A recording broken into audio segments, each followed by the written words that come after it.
5 मिनिटात 25 बातम्यांचे सहप्रायोजक आहेत defence career academy, Chhatrapati Sambhajinagar व कोल्हापूर। युवक युवतींनो, भारतीय सैन्यात घडवा अभिमानास्पद करिअर।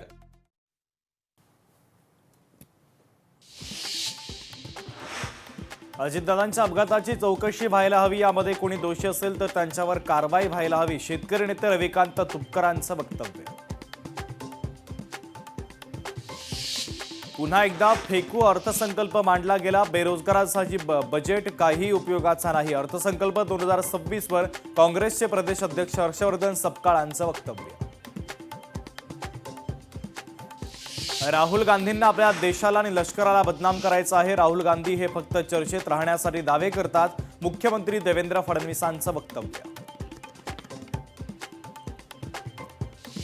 लाडकी बहीण योजना माझी सर्वात आवडती योजना, काहीही झालं तरी लाडकी बहीण योजना बंद होणार नाही, सोलापूरच्या प्रचार सभेत उपमुख्यमंत्री एकनाथ शिंदेंचं वक्तव्य।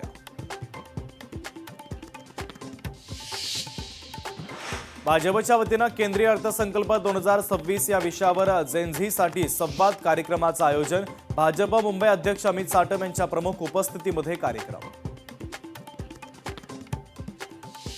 बुलढाण्याच्या रायपूरमध्ये भीषण पाणी टंचाई, योजनांवर कोट्यवधी रुपये खर्च करूनही पाणी पुरवठा होत नसल्यानं ग्रामस्थ आक्रमक, नियमित पाणी पुरवठा करण्याची ग्रामस्थांची मागणी।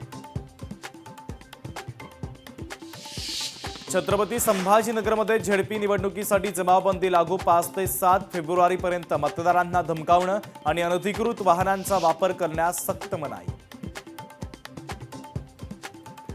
धुळ्यातील अल्पवयीन विद्यार्थिनीचा विनयभंग प्रकरणी वसतिगृहातील अधीक्षकासह संस्थेच्या चेअरमनला पोलिसांनी घेतलं ताब्यात, दोषींवर कठोर कारवाई करण्याची पालकांची मागणी। 5 मिनिटात 25 बातम्यांचे सहप्रायोजक आहेत defence career academy, Chhatrapati Sambhajinagar व कोल्हापूर। युवक युवतींनो, भारतीय सैन्यात घडवा अभिमानास्पद करिअर। लोकशाही मराठी ऐका, पहा, जागरूक रहा।